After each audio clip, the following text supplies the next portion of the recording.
Hi ಎಲ್ಲರೂ ಹೇಗಿದ್ದೀರಾ?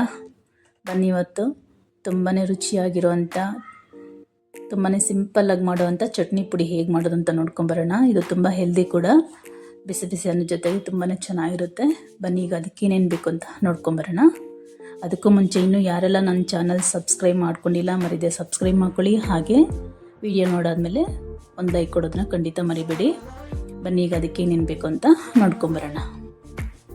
ನೋಡಿ, ಬೇಕಾಗಿರೋಂಥ ಪದಾರ್ಥಗಳಲ್ಲಿ ಇಟ್ಕೊಂಡಿದ್ದೀನಿ. ಒಂದು 5-6 ಎಸಳು ಕರಿಬೇವು ತೊಗೊಂಡಿದ್ದೀನಿ.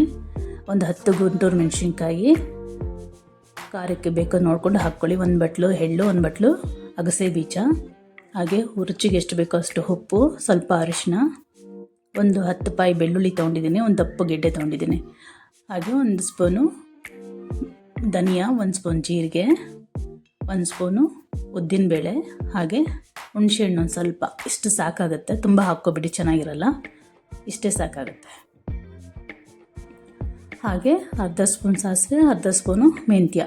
ನೋಡಿ, ಇಲ್ಲಿ ನಾನು ಬ್ಯಾಡಗೆ ಮೆಣಸಿನ್ಕಾಯಿ ಬದಲು ಕಾಶ್ಮೀರಿ ರೆಡ್ ಚಿಲ್ಲಿ ಪೌಡರ್ ತೊಗೊಂಡಿದ್ದೀನಿ. ನೀವು ಬೇಕಾದರೆ ಬ್ಯಾಡಗೆ ಮೆಣಸಿನ್ಕಾಯಿ ಹಾಕ್ಕೋಬೋದು. ಬನ್ನಿ ಈಗ ಅದು ಒಂದೊಂದಾಗಿ ಹುರ್ಕೊಂಬರೋಣ.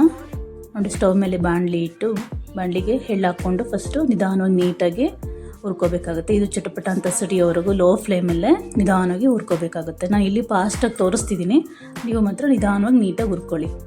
ಇದನ್ನು ಎಷ್ಟು ನೀಟಾಗಿ ಹುರ್ಕೊಳ್ತೀವೋ ನಿಧಾನವಾಗಿ, ಚಟ್ನಿ ಪುಡಿ ಅಷ್ಟು ಟೇಸ್ಟಿಯಾಗಿ ಬರುತ್ತೆ. ಈಗ ಗಸಗಸೆ ಹೊರೆದೇನೆ ಅಂತಾರೆ, ಅಗಸೆ ಬೀಜ ಹಾಕ್ಕೊಂಡು ಹೊರಿತಿದ್ದೀನಿ.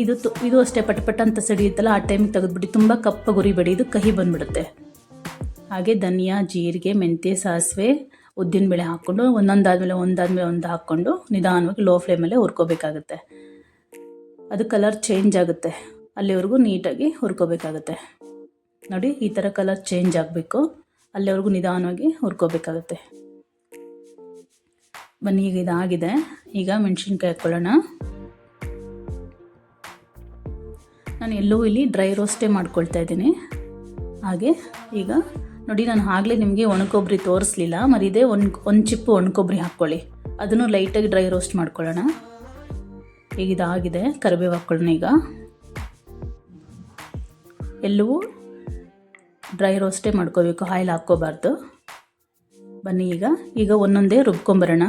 ಸಪ್ರೇಟಾಗಿ ರುಬ್ಕೊಂಡು ಆಮೇಲೆ ಒಟ್ಟಿಗೆ ನೋಡಿ, ಇಲ್ಲಿ ಫಸ್ಟು ಒಣಕೊಬ್ಬರಿನ ತರ್ತರಿಯಾಗಿ ರುಬ್ಕೊಂಬರ್ತೀನಿ. ಇದಾದಮೇಲೆ ಇದೇನಿತ್ತು ಜೀರಿಗೆ ಇದೆಲ್ಲ ಇತ್ತಲ್ಲ, ಮೆಣಸಿನ್ಕಾಯಿ ಇವೆಲ್ಲ ಹಾಕ್ಕೊಂಡು ಅದನ್ನು ಪೌಡ್ರ್ ಮಾಡ್ಕೊಳ್ತೀನಿ. ಅದಾದಮೇಲೆ ಅಗಸೆ ಬೀಜ ಹಾಕ್ಕೊಳ್ತೀನಿ. ಅಗಸೆ ಬೀಜ ಆದಮೇಲೆ ಒಟ್ಟಿಗೆ ಎಳ್ಳು, ಮಿಕ್ಕಿರೋ ಪೌಡ್ರುಗಳೆಲ್ಲ ಹಾಕ್ಕೊಂಡು ಉಪ್ಪು ಮತ್ತು ಕರಿಬೇವು, ಬೆಳ್ಳುಳ್ಳಿ ಎಲ್ಲ ಹಾಕ್ಕೊಂಡು ನೀಟಾಗಿ ಇನ್ನೊಂದ್ಸಲಿ ಪೌಡ್ರ್ ಮಾಡ್ಕೊಳ್ತೀನಿ. ನೋಡಿ, ಪೌಡ್ರ್ ಆಯ್ತು. ಈಗ ತುಂಬ ರುಚಿಯಾಗಿರುತ್ತೆ, ತುಂಬ ಹೆಲ್ದಿನೂ ಕೂಡ. ಈ ವೆದರ್ಗೆ ತುಂಬಾ ಚೆನ್ನಾಗಿರುತ್ತೆ. ನೀವು ಒಂದ್ಸಲ ಟ್ರೈ ಮಾಡಿ, ಹೇಗಿತ್ತು ಅಂತ ಮರೀದೆ ಕಮೆಂಟ್ ಮಾಡಿ. ಓಕೆ, ಬಾಯ್.